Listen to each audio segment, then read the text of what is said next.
국감 이후 윤석열을 향한 폭로가 쏟아져 나올 것이라는 소문이 무성한 가운데 윤석열이 경악할 수밖에 없는 여론조사 결과가 터져 나왔습니다. 과연 10월 이후를 견뎌낼 수 있을지 의문인데요. 해당 내용 알아보기 전 구독과 좋아요 부탁드립니다. 친윤여조로 유명한 조원 CNI에서 놀라운 결과가 나타났습니다. 두창의 지지율이 또다시 활기차게 쩍벌한 것인데요. 심지어는 70대 이상에서도 긍부정이 역전하는 모습을 보이고 있습니다. 친윤여조인 곳에서도 모든 연령, 그중 70대 이상에서도 윤석열 지지율이 폭망하는 모습을 보여주고 있는 것이죠. 윤석열은 점차 동력을 잃어가고 있는 모습인데요. 과연 그런 윤석열이 이번 국감 이후 살아남을 수 있을지 상당히 궁금한 시점입니다. 이어서 윤석열 그리고 국민의힘 지지율이 동조 현상이 발생하고 있기에 결국 국민의힘 측도 긴장의 끈을 놓을 수 없는 상황인데요. 오늘 공개된 차기 대권주자 적합도를 보면 더욱 재미있는 사실이 밝혀졌습니다. 한동훈이 지난 조사 대비 무려 4.6%포인트 하락하며 이재명 대표가 더블 스코어로 한동훈을 앞서는 모습을 보이고 있다는 것이죠. 당장 내일이 대선이라면 정권 교체는 거의 확실한 상황이라는 것입니다. 한동훈을 향한 민심이 급랭한 이유는 한동훈이 국힘 지지층 내에서도 공감을 받지 못하는 갈팡질팡식 정치를 하고 있기 때문입니다. 애초에 그가 당대표로 당선될 수 있었던 이유가 뭡니까? 바로 윤석열과 차별화를 두는 것이었죠. 실제로 올해 초 윤한 갈등 시 윤석열의 지지율은 떨어졌고 한동훈의 지지율은 상승하는 모습을 보여줬습니다. 윤석열과 차별화를 두면 둘수록 한동훈의 입지가 단단해진다는 것을 증명하는 것이죠. 하지만 한동훈은 용산이 두려운지 최상병 특검에 대해 이런저런 변명으로 늦장을 부리며 외면하고 있습니다. 이와 관련된 한동훈의 재미있는 썰 함께 둘러보시죠.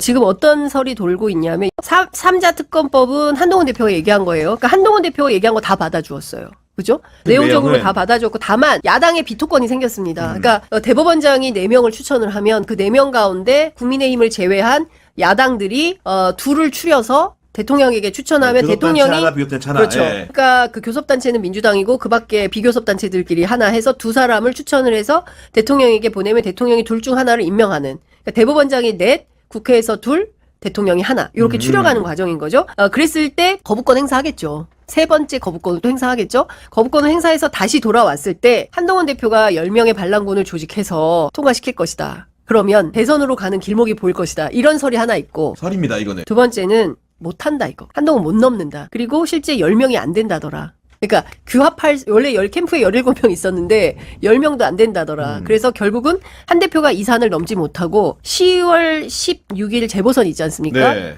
그 얼음에 그만두게 될 것. 네, 한동훈은 결국 자신이 살기 위해서는 특검을 통과시키는 방향으로 갈 수밖에 없다는 것을 절실히 느끼게 될 것입니다. 하지만 친한계가 있기야 합니까? 10명도 확보하지 못해 법안 발의도 못하는데 말이죠. 한동훈 깜이 안 되는 걸 알긴 알았지만 이 정도로 처참히 무능할 줄 몰랐습니다. 윤석열 그리고 한동훈은 국감 이후 처참히 몰락할 것임을 예고드리며 오늘 영상 마치도록 하겠습니다. 끝까지 시청해주셔서 감사합니다.